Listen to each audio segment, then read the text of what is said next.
Okay, so I'm here with Bunkroom. Which Bunkroom are you? 3C. 3C. Do you guys have a team name? Yeah. The Rainbow Watermelons. The Rainbow Unicorns? No.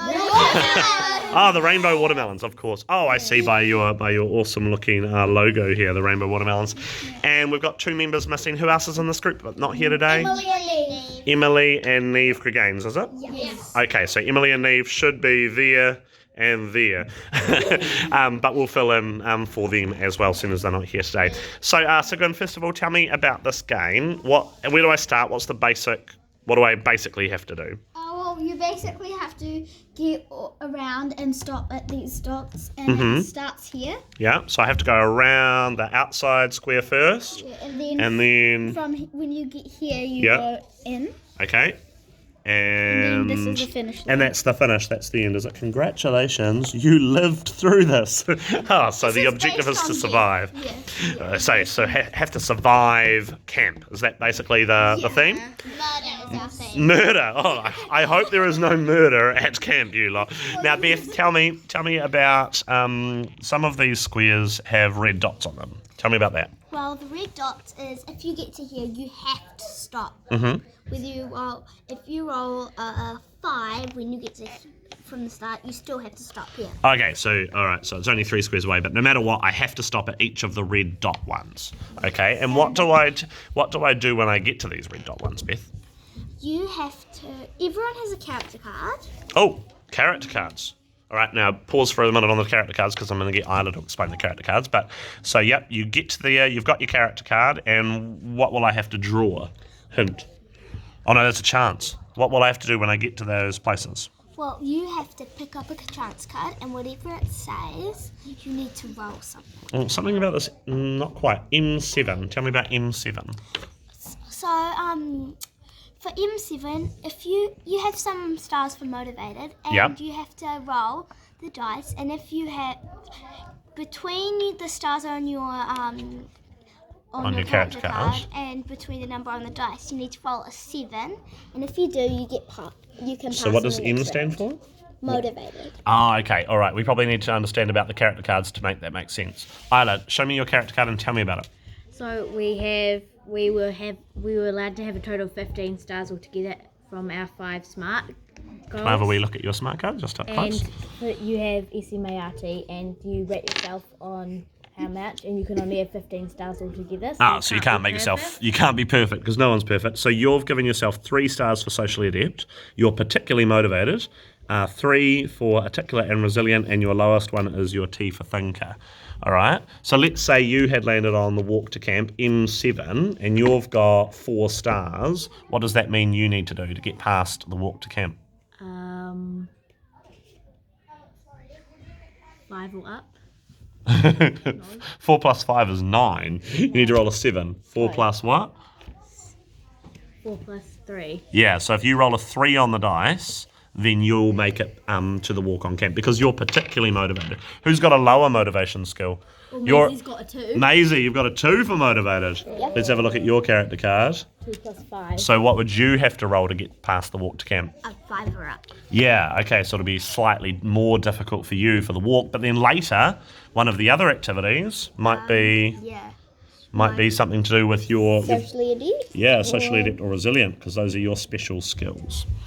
Okay. Tell me about the chance cards and the encourage points. So, chance cards, when you land on a square like this, you have to pick up one, and it has like a good thing or a bad thing. If it's a good thing, if I can find one. What does that one say? Yeah. You fall over into sheep poo. M6. So, a bad one. A good one, you encourage a friend +1 encourager card, which you can use to like help. I'm gonna get her to explain encourage cards in a second. And but like you can either roll one of these, or you might have to go to the stinky shower or The stinky shower. Where's the shower? This is the stinky shower. Or Bunkroom D. It has blood inside. Oh no, yeah, back to your theme. Also a square that you see. So if you land on some of the bad squares, you might have to go to the shower because Or you might have to go back somewhere, or you might have to go to Bunkroom D, which is like the punishment room, right? If you're naughty on camp. Okay, tell me, Olivia, what are these encourager points all about? Encourager points. So, like, for example, Maisie just is stuck on M7 Yeah. and she cannot get past. The encourager cards, they can help her. So, like, if she rolls a 4, you can add an encourager card, which makes it. So it helps Maisie get through one that she's stuck on. Yes. So what do you think that translates to in, I mean, this is in the game version of camp, but what does that translate to in the real version of camp when we're actually at camp? So good? Helping a friend, maybe, for example, getting up the Port Hills. Yeah, because all of us have different things we're good at, right? Skills. Yeah, and some things we're good at and some things we're not so good at. Yeah? Good at yet. Not good. Oh, I like your growth mindset. So why do you think us teachers have made you spend so much time on developing this really wicked cool game that we're going to bring to camp and have a play at? What's the learning behind the game? Isla? So it's so that we can, maybe we have some fears about camp and we can play them, and you pick up that card, say, and it says your fear. Yeah. And you're like, well, that's actually a little stupid. Why would I be afraid of going to Bunkroom D? Like, if I'm not going to be silly, then I'm not going to end up going to Bunkroom D. So it helps you think through some of your worries or concerns on camp. Yeah. What has it done for you as a team? So good. Help to work, build up our teamwork, Mhm. and teamwork is really important, especially if we're staying in the same bunk room for 2 nights. Yeah, absolutely. Something else about that? Yep. I feel like it's kind of pulled us all together. It's given us stronger bonds. Yep. And even I with the leaders, we had to delegate out jobs. Sometimes there were things that didn't really work out, and Compromise. yeah. Yeah, compromise is a big part of being a team. So lastly, do you guys now know, like, for example, do you guys know what Beth might be a bit worried about at camp? Not yet. No. She's not really told us. Oh, she's keeping that one a secret. Nope, Maybe not just, worried about anything maybe else. nothing on camp. Okay. But have you guys talked about some of the things, like you've talked about what you're good at and what you're not good at? Have you talked about some of the things that you guys are maybe a bit concerned about at camp or worried about? Yeah. So what will that prepare you for when you're actually at camp? To support each other. That's and it. build each other up. So if I know that Sagun's real worried about, say, the bouldering task, then we can support her as a team when we're actually there on camp. And if I know that Maisie's super confident at Adventure Stream, she can kind of be like the encourager. Yeah. All right. The team motivator for that one. So part of it's the fun of the game, but part of it is Getting ready for camp. getting ready for camp and being an awesome team while you're there. Have you enjoyed this task, guys? Yes. Yeah, what's the best part?